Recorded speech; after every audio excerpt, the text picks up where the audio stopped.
இப்போ good morning. காலையில் கோலம் போட்டு சாமி கும்பிட்டு எல்லாம் முடிஞ்சுது. இன்றைக்கி ஒரு யானை கோலம் ட்ரை பண்ணேன்.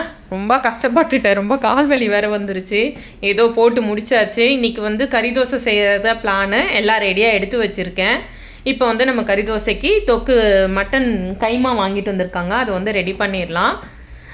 குக்கர் வச்சுட்டு கொஞ்சமாக ஆயில் சேர்த்துட்டு அதில் ஒரு 4 வெங்காயம் மிக்சியில் போட்டு பேஸ்ட் பண்ணி வச்சுருக்கேன். ஃபஸ்ட்டு அது போட்டுடலாம்.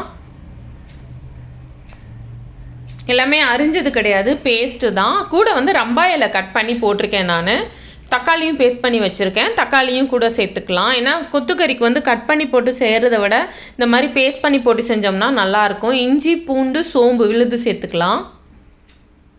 எல்லாமே பேஸ்ட்டு தாங்க. கொஞ்சம் தேவையான அளவு உப்பு சேர்த்துக்கலாம். கட் பண்ணால் ரொம்ப பொடியாக கட் பண்ணணும். நான் என்ன பண்ணிட்டேன், மிக்சியிலே நல்லா இது பண்ணி எடுத்துட்டேன். நான் தேவையான அளவு மஞ்சத்தூள், கரம் மசாலா, தனியா பொடி, வெறும் மிளகாத்தூள், கொஞ்சம் குழம்பு மிளகாத்தூள், கருவேப்பிலை எல்லாத்தையும் போட்டு நல்லா வதக்கிக்கலாம். இப்போ மட்டனை நல்லா இது பண்ணி க்ளீன் பண்ணி எடுத்துக்கலாம். கொத்துக்கறி தான் வாங்கிட்டு வந்தது. கொத்துக்கறி மீன்ஸ் கைமா. நல்லா காலையிலே போய் கொந்தி வாங்கிட்டு வந்தாச்சு. இப்போ இதை க்ளீன் பண்ணிவிட்டு நம்ம தக்காளி வெங்காயம் வதக்குறோம் இல்லையா, அது கூட ஆட் பண்ண வேண்டியதான். சிக்கனும் வாங்கிட்டு வந்தாங்க.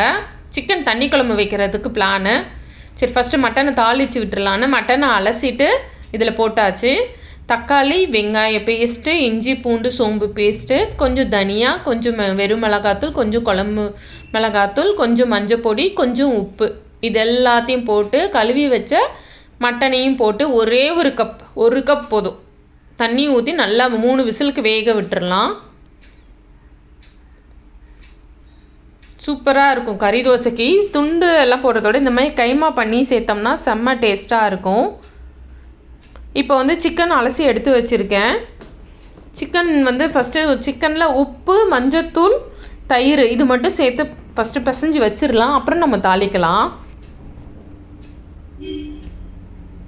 அப்போ தான் சிக்கன் ரஃப்பாக இல்லாமல் சாஃப்டாக இருக்கும். நம்ம என்ன சமைக்கிறதா இருந்தாலும் முன்னாடி இந்த மாதிரி பண்ணிக்கிட்டோம்னா இஞ்சி பூண்டு சோம்பு பேஸ்ட்டு, தயிர், மஞ்சத்தூள், உப்பு பசைஞ்சு இப்போ ஓரமாக வச்சிடலாம். இப்போ இந்த நேரத்தில் குக்கரில் கைமா ரெடி ஆயிடுச்சு. இப்போ இதை என்ன ஆச்சுன்னு வெந்துருச்சான்னு பார்க்கலாம். நல்லாவே மசிஞ்சு வெந்துருச்சு. இப்போ இதோடு நம்ம இது பண்ணக்கூடாது. இப்போ இதை கொஞ்சம் கடாயில் ஊற்றி நம்ம கொஞ்சம் சுருள விடணும். இப்போ அடுப்பில் கடாயை வச்சு கொஞ்சம் எண்ணெய் ஊற்றிருக்கேன். ஆனால் எதுவுமே தாளிக்கலை. எண்ணெய் மட்டும் கொஞ்சம் அந்த கடாயில் ஒட்டாமல் இருக்கிறதுக்காக. நான் அப்படியே ஊற்றினா ஒட்டினா மாதிரி இருக்கும் இல்லையா, அதனால் கொஞ்சமாக ஆயில் ஊற்றிட்டு இதில் நம்ம அந்த குக்கரில் வேக வச்ச கொத்துக்கறியை இதில் ஊற்றிடலாம். இது கொஞ்சம் நல்லா சுருண்டு வரட்டும். ஏன்னா தோசையில் வைக்கும்போது தண்ணியாக இல்லாமல் கொஞ்சம் கட்டியாக இருக்கணும் இல்லையா, அதனால். இப்போ சிக்கன் தண்ணி குழம்பு தாளிச்சிடலாம். இப்போ எண்ணெய் ஊற்றிட்டு சோம்பு, ஏலக்காய், பட்டை, கிராம்பு எல்லாமே போட்டு தாளிச்சிட்டேன். இப்போ இது கூட ஒரு வெங்காயம், ஒரு தக்காளி, அரை முருங்கைக்காய், ஒரு 3 கத்திரிக்காய் இது எல்லாத்தையும் போட்டு நல்லா கட் பண்ணி வதக்கிக்கலாம்.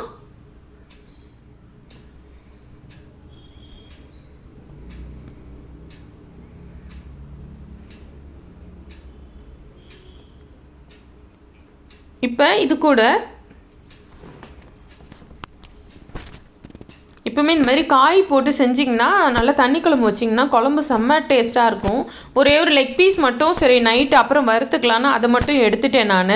இப்போ பெசரி வச்சோம் இல்லையா, இதில் ஆல்ரெடி நம்ம உப்பு சேர்த்துருக்கோம். உப்பு, இஞ்சி பூண்டு, தயிர், மஞ்சத்தூள் எல்லாம் சேர்த்துருக்கோம். இதையும் போட்டு நல்லா ஒரு கிண்டிட்டு குழம்பு மிளகாத்தூள் சேர்த்துக்கலாம். இது கூட ஒரு 3 ஸ்பூன் சேர்த்துக்கலாம், போதும் காரத்துக்கு.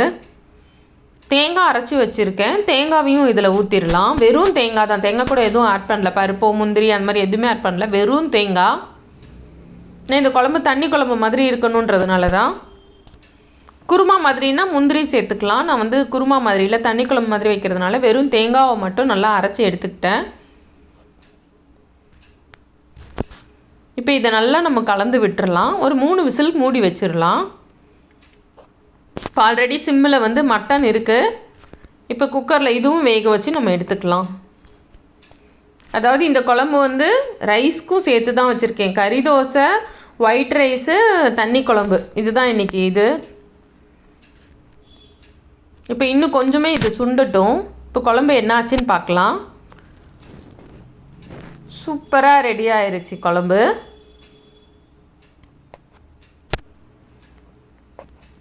இதே மாதிரி மட்டனில் போட்டு வச்சாலும் நல்லாயிருக்கும். நான் வந்து இன்றைக்கி சிக்கனில் வச்சுருக்கேன். இப்போ இந்த குழம்பு வந்து சாப்பாட்டுக்கு செம்மையாக இருக்கும், தோசைக்கும் நல்லாயிருக்கும். இப்போ வந்து கொஞ்சம் ஒரு ஈடு இட்லி ஊற்றலான்னு சொல்லிவிட்டு ஃபஸ்ட்டு ப்ளைன் இட்லி ஊற்றினேன். சரி, அப்புறம் அதுவே என் கறி இட்லி மாதிரி ஊற்றக்கூடாதுன்னு சொல்லிவிட்டு ஒரு தட்டில் ப்ளைனாக மாவு ஊற்றி நார்மல் இட்லி ஊற்றிட்டேன்.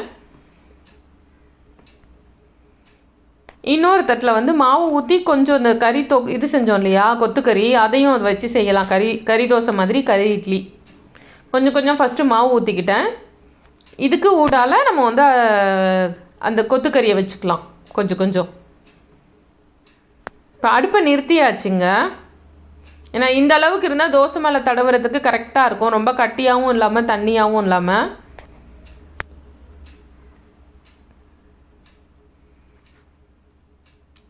கொஞ்சம் கொஞ்சம் சும்மா நான் இந்த மாதிரி ஆனால் ஊற்றுனதில்லை இட்லிக்கு, ஃபஸ்ட் டைம் இந்த மாதிரி ஊற்றுறேன். இப்போ இதில் வச்சிடலாம். மேலே கொஞ்சம் கொஞ்சம் மாவு ஊற்றி அதை க்ளோஸ் பண்ணிடலாம்.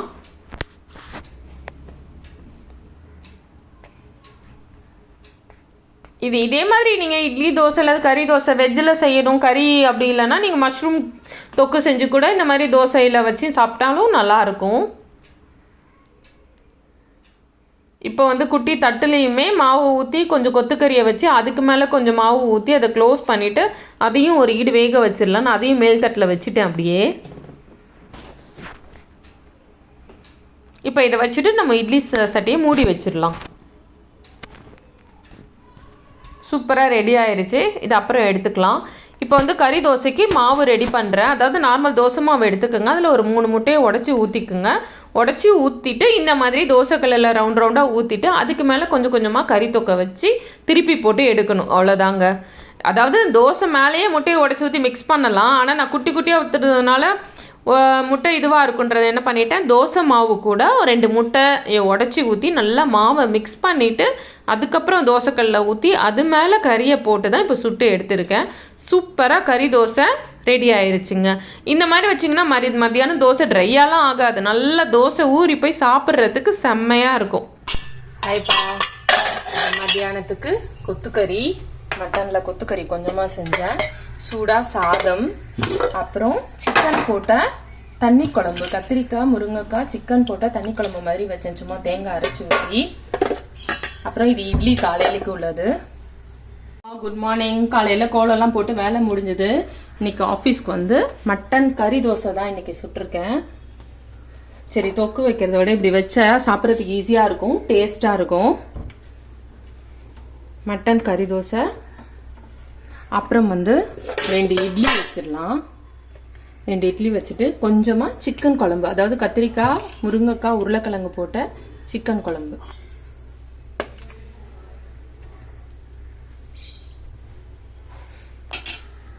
இன்னைக்கு லஞ்ச் பாக்ஸ் இவ்வளோதான். வாங்க சாப்பிடலாம்.